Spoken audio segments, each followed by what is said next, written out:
This is a video about a little slice of paradise in the back blocks of Fiji. This is the kind of place where things grow whether you want them to or not.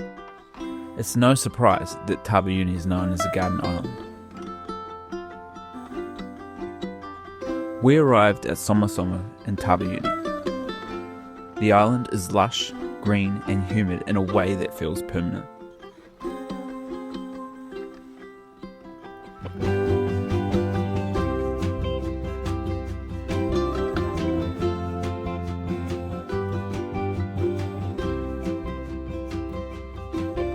We came to Taveuni on our way to the far-flung Ringgold Isles, but it's easy to lose track of time here.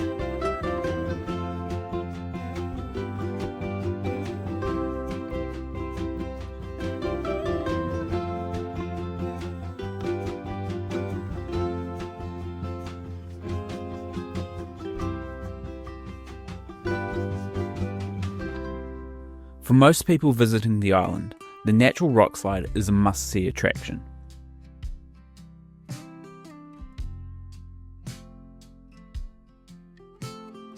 A short walk up a bush-clad valley leads you to a stream that's worn the bedrock into a series of pools, chutes and waterfalls.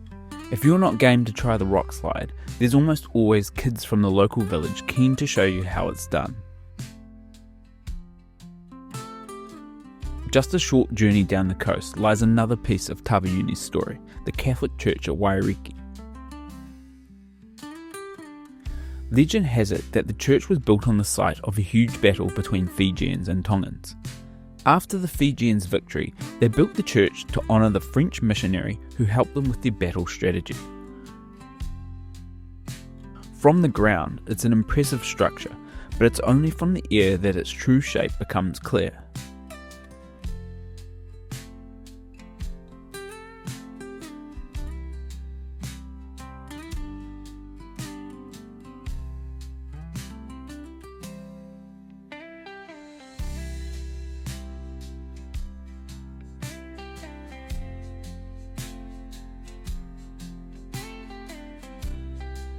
The next day we headed in the opposite direction, down the coast towards Lavena, drawn by the promises of waterfalls hidden deep in the forest.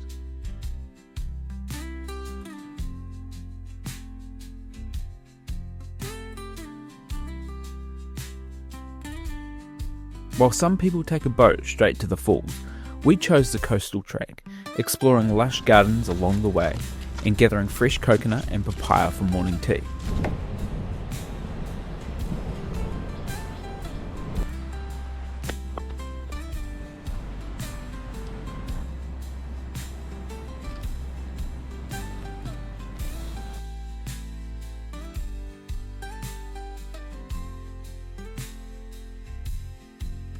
Eventually we arrived at the waterfall, a perfect spot for swimming and jumping into crystal clear pools.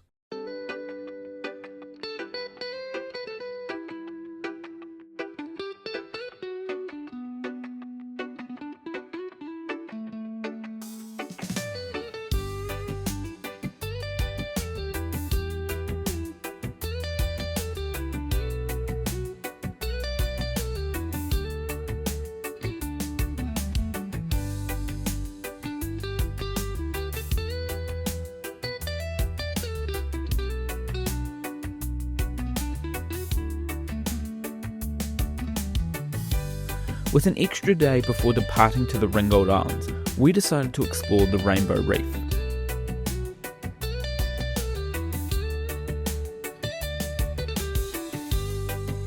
Although the visibility wasn't perfect, the reef was alive with vibrant coral and abundant fish, including the iconic Cabbage Patch coral gardens.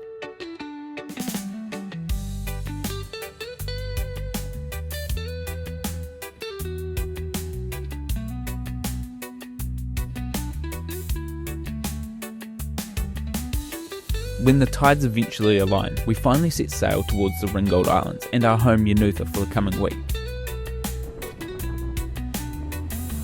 After a few hours of crossing the open ocean, the island slowly rose on the horizon, signalling our arrival to one of Fiji's most remote corners.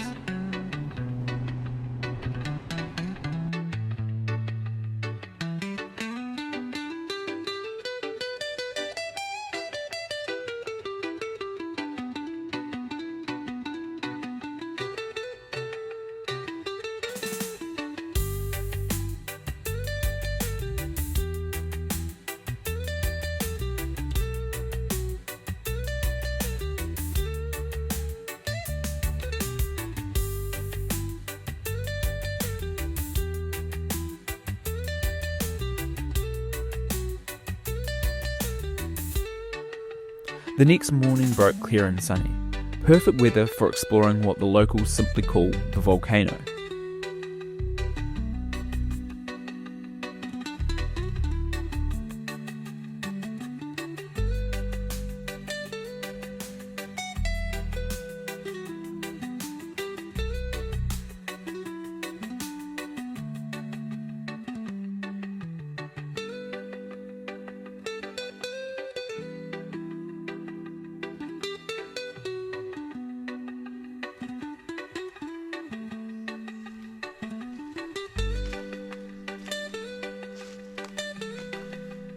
A steady climb through dense forest brought us to a vantage point ideal for launching the drone and seeing this isolated paradise from a bird's eye view.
With the tide just right, we navigated the boat directly over the reef.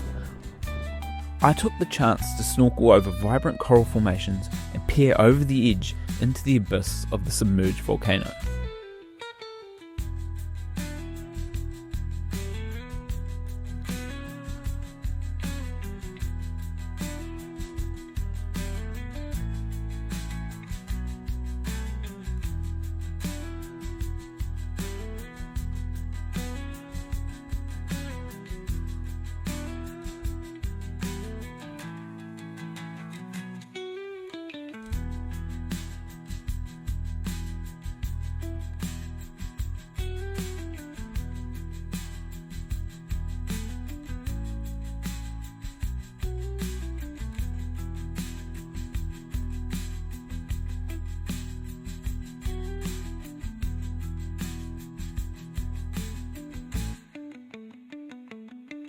When our host Willie heard rumours I used to spearfish, he insisted we head out on the reef the next day to see if we could catch dinner.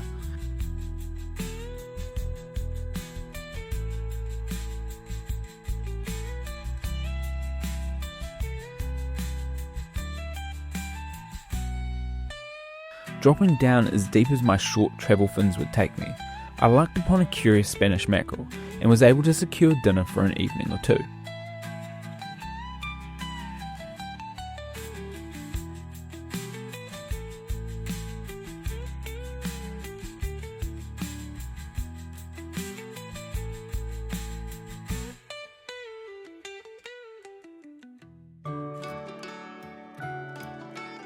One of the most memorable parts of the Ringgold Islands isn't just the natural beauty, it's the community.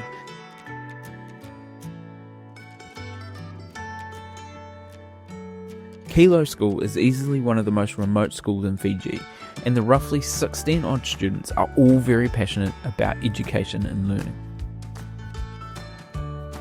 Yet they lack quality books, something that feels fundamental, yet easily fixed.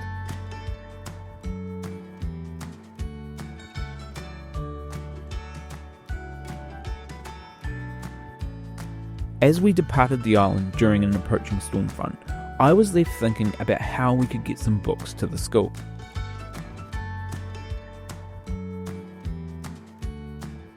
Thanks to the generous support from a Kiwi shipping company and some amazing everyday Kiwis, we've organised to deliver a crate of books to the school.